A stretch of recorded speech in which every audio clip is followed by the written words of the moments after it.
Hi guys, welcome back to our channel అండి. ఈ రోజు మన టాపిక్ వచ్చేసరికి HTML బేసిక్స్ నుంచి స్టార్ట్ చేద్దాం. కోర్స్ అంతా కంప్లీట్ చేద్దాం. ఇంకా మన టాపిక్ లోకి వెళ్దాం. ఫస్ట్ HTML స్టార్ట్ చేసే ముందు మనకి ఒక 2 సాఫ్ట్వేర్స్ అయితే కావాలి. ఒక web browser, next code editor, అది విజువల్ స్టూడియో కోడ్. కొంచెం ఆటోమేటిక్ అయితే ఉంటది అనమాట. అందుకే విజువల్ స్టూడియో పాపులర్ కూడా. ఇన్స్టాల్ అయితే చేసుకోండి. నేను ఇప్పుడు విండోస్ లో చేస్తున్నాను. ఇది యాప్ స్టోర్ లో కూడా అవైలబుల్ గా అయితే ఉంది. విజువల్ స్టూడియో కోడ్ ఇన్స్టాల్ అయితే చేసుకోండి. ఫస్ట్ HTML అంటే ఏంటో చూద్దాం. అందరికీ తెలుసు హైపర్ టెక్స్ట్ మార్కప్ లాంగ్వేజ్. ఇంకా ఒక సెంటెన్స్ లో చెప్పాలంటే ఈ టూల్స్ టు క్రియేట్ వెబ్సైట్స్. ఇప్పుడు వెబ్సైట్స్ లైక్ అమెజాన్ గానీ, యూట్యూబ్, గూగుల్ ఇవన్నీ కూడా క్రియేట్ చేయడానికి బోత్ HTML, CSS ఇంకా ఇవి ఫంక్షన్ జరగడానికి జావా స్క్రిప్ట్ అయితే వాడతారు. HTML అంటే ప్రోగ్రామింగ్ లాంగ్వేజ్ అయితే కాదు. It's basically representation language. HTML contains tags and attributes. దీని గురించి క్లియర్ గా అయితే ఎక్స్ప్లెయిన్ చేస్తాను. Paragraph tag, next table tag, ఇలా ట్యాగ్స్ అయితే ఉంటాయి. నెక్స్ట్ అట్రిబ్యూట్స్ కూడా ఉంటాయి. వీటి గురించి మీకు క్లియర్ గా ఎక్స్ప్లెయిన్ అయితే చేస్తాను. ఫస్ట్ మనం HTML ని ఒక వెబ్ పేజ్ క్రియేట్ చేస్తూ మనం ఎక్స్ప్లెయిన్ అయితే చేసుకోవచ్చు. అలా అయితే మీకు ఇంకా బెటర్ గా అర్థం అవుతుంది. చాలా సింపుల్ HTML అయితే, మీరు రాకెట్ సైన్స్ అయితే అనుకోకర్లేదు. ఫస్ట్ మనం HTML ఫైల్ ఒకటి క్రియేట్ చేద్దాం. మన ఫైల్ మేనేజర్ లో నేను విజువల్ స్టూడియో VS Code అని ఒక ఫోల్డర్ క్రియేట్ చేసుకున్నాను. ఇప్పుడు నేను విజువల్ స్టూడియోలో చేసే కోడ్ అంతా ఇక్కడ సేవ్ అయ్యేలా ఫోల్డర్ క్రియేట్ చేసుకోండి. మీరు ఎక్కడైతే అక్కడ మీ సిస్టమ్ లో. ఇప్పుడు విజువల్ స్టూడియో కోడ్ అయితే ఓపెన్ చేస్తున్నాను. ఇక్కడ విజువల్ స్టూడియో కోడ్ అయితే ఓపెన్ చేశాను. ఫోల్డర్ ఓపెన్ చేసుకున్నాను. నేను క్రియేట్ చేసిన ఫోల్డర్ సెలెక్ట్ చేసి VS Code తో ఫోల్డర్ అయితే క్రియేట్ చేశాను కదా. ఈ ఫోల్డర్ అయితే నేను విజువల్ స్టూడియోలో ఓపెన్ చేశాను. ఇప్పుడు మనం ఏం చేద్దామంటే ఇక్కడ న్యూ ఫైల్ అన్నది కదా, న్యూ ఫైల్ తీసుకొని ఇక్కడ మనం website.html అని చెప్పి సేవ్ చేశాను. ఇప్పుడు మనం website.html అని ఎందుకు సేవ్ చేసాం? HTML కోడ్ ఉందని చెప్పి కంప్యూటర్ కి అండర్స్టాండ్ అయ్యే విధంగా ఈ .html అనే దాంతో సేవ్ చేసాం. ఇప్పుడు మనం ఫస్ట్ ఇన్స్ట్రక్షన్ నేర్చుకుంటున్నాం. Less than tag, less than button, greater than means ఇప్పుడు మనకు ఆటోమేటిక్ గా ఇదైతే వచ్చింది కదా, ఇక్కడ లెస్ దెన్ స్లాష్ బటన్ అని. ఇప్పుడు దీని లోపల నేను ఎగ్జాంపుల్ హలో అని టైప్ చేస్తున్నాను. హలో అని టైప్ చేశాను. ఒకసారి సేవ్ చేయండి. సేవ్ చేసేచ్చు. సేవ్ చేసాం కదా. ఇప్పుడు ఒకసారి మీరు ఇందాక సేవ్ చేశారు కదా, ఇక్కడ నాకు VS Code అనే ఫోల్డర్ లో ఇక్కడ నాకు వెబ్సైట్ అనే దాంతో నేమ్ తో క్రియేట్ అయింది. ఇప్పుడు దీన్ని రన్ చేయాలి.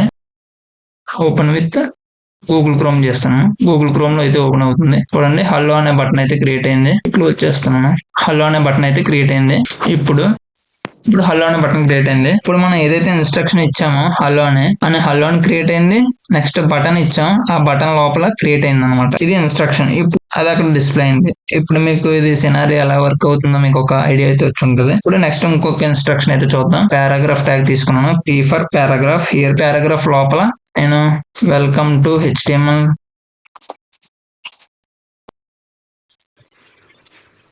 క్లాస్ అని ఇస్తున్నాను. ఓకే, ఇప్పుడు సేవ్ చేశాను. కంట్రోల్+. ఇప్పుడు ఒకసారి దీన్ని రిఫ్రెష్ చేద్దాం. వెల్కమ్ టు HTML క్లాస్ అని వచ్చింది కదా. ఇప్పుడు మీకు ఈ ఫంక్షన్ అనేది ఎలా వర్క్ అవుతుందో అర్థమైంది కదా, ఏ విధంగా వర్క్ అవుతుందో. కోడ్ ని రీడ్ చేస్తుంది ఫ్రమ్ టాప్ టు బాటమ్. అంటే ఇప్పుడు పారాగ్రాఫ్ ట్యాగ్ ఫస్ట్ మనం బటన్ క్రియేట్ చేసాం, క్రియేట్ అయింది. నెక్స్ట్ పారాగ్రాఫ్ ట్యాగ్ క్రియేట్ చేసాం, క్రియేట్ అయింది. ఇప్పుడు ఒకసారి మనం దీన్ని రివర్స్ చేసి చూద్దాం. ఓకే, ఇప్పుడు మళ్ళీ దీన్ని సేవ్ చేస్తాం. Control+, save. ఇప్పుడు ఒకసారి రిఫ్రెష్ చేద్దాం. ఇప్పుడు చూడండి, రివర్స్ అయితే అయింది. వెల్కమ్ టు HTML క్లాసెస్ అని ఉంది. నెక్స్ట్ హలో బటన్ కింద క్రియేట్ అయింది. ఇప్పుడు అసలు ట్యాగ్స్ ఎలానే ఎందుకు రాయాలో చూద్దాం. ఎందుకంటే ఇది బేసిక్ సింటాక్స్ అనమాట. ఏదన్నా మనం ఇప్పుడు ఎగ్జాంపుల్ చెప్పాలంటే, ఏదైనా వర్క్ చేయాలంటే ఒక్కొక్క దానికంటూ ఒక్కొక్క టైప్ అనేది ఉంటది. మనం ఆర్డర్ ఫాలో అవ్వాల్సి ఉంటది. అప్పుడు ఎగ్జాంపుల్ దీనికి కూడా ఈ సింటాక్స్ అనేది ఇక్కడ గ్రేటర్ దాన్, ఇక్కడ ఈ ట్యాగ్స్ ఉన్నాయి కదా, ఇవి బటన్ ట్యాగ్స్ అనేవి ఇది ఓపెనింగ్ ట్యాగ్, ఇది బటన్, ఇది క్లోజింగ్ ట్యాగ్. ఇన్ బిట్వీన్ మనం కంటెంట్ ఏది రాస్తే అది లోపల అయితే ఉంటది. వెబ్ పేజ్ అయితే క్రియేట్ అవుతుంది. ఫర్దర్ గా ఇన్ డీటెయిల్ గా అయితే ఎక్స్ప్లెయిన్ చేస్తాను. ఇంకా ట్యాగ్స్ మనం వర్క్ చేసి కొద్ది ఒక్కొక్క ట్యాగ్ గురించి తెలుస్తూ ఉంటది. ఏ అంటే యాంకర్ ఎలిమెంట్ అనమాట. ఒక పేజ్ క్రియేట్ చేసాం కదా, ఈ పేజ్ లో మనం ఇక్కడ యూట్యూబ్ అనే ఒక బటన్ వద్దాం అనుకుంటున్నాను. దాని మీద క్లిక్ చేయగానే మనం యూట్యూబ్ కి అయితే రీడైరెక్ట్ అయితే అవ్వాలి.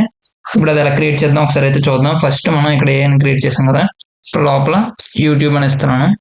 యూట్యూబ్. ఇప్పుడు ఒకసారి సేవ్ చేద్దాం. సేవ్.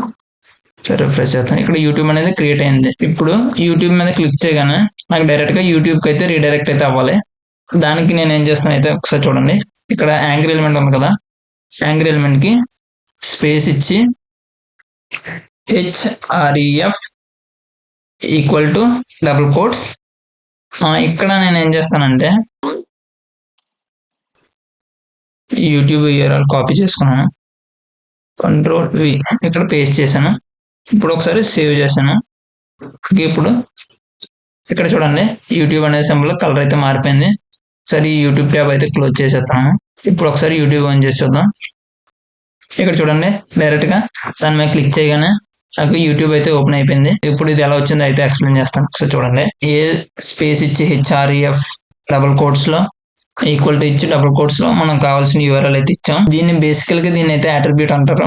అంటే ఎలిమెంట్ యొక్క బిహేవియర్ ని, ఈ ఎలిమెంట్ యొక్క బిహేవియర్ ని ఇది కంట్రోల్ చేస్తుంది అనమాట. ఈక్వల్ టు ఇది అట్రిబ్యూట్ నేమ్ హెచ్ఆర్ఎఫ్ అనేది, ఇది attribute value equal to right side ఉన్నది అట్రిబ్యూట్ వాల్యూ.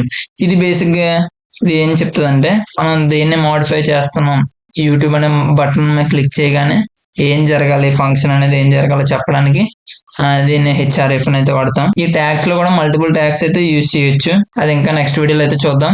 ఫస్ట్ మీకు ఇక్కడ వరకు అర్థమైందని అనుకుంటున్నాను. అర్థమైతే ఛానల్ సబ్స్క్రైబ్ అయితే చేసుకోండి, ఫాలో అవుతుండండి. Thank you.